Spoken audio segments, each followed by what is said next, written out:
Derrière un calisson, il y a un long processus avec une part de l'homme importante. Chacun y met du sien. Et finalement, de voir un sourire sur celui qui va déguster le calisson, pour nous, c'est une reconnaissance et une fierté par rapport au travail qu'on a effectué.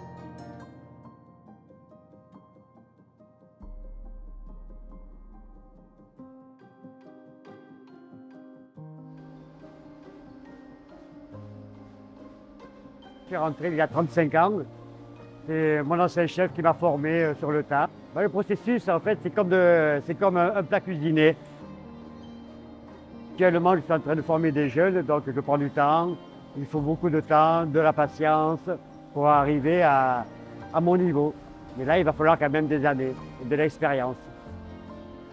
Pierre est un artisan confiseur très important pour nous parce que c'est lui qui maîtrise le processus.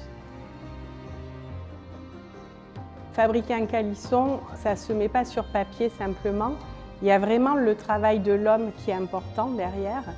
Il va maîtriser les matières premières. C'est lui qui va être capable de dire si on peut utiliser les matières premières, si elles répondent à notre cahier des charges qualité.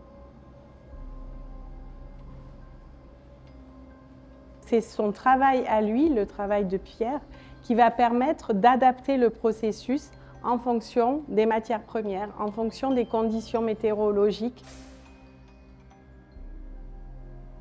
Il y a vraiment cette part qui est très précieuse de ce que peut amener Pierre avec son expérience.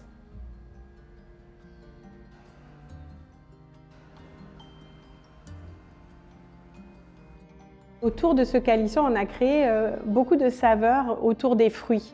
Et c'est vrai qu'on commence à vendre nos produits grâce à un partenaire en Chine, sur Tmall. On a appris aussi de ce partenaire et des tests qu'il a fait auprès de ses clientes chinoises.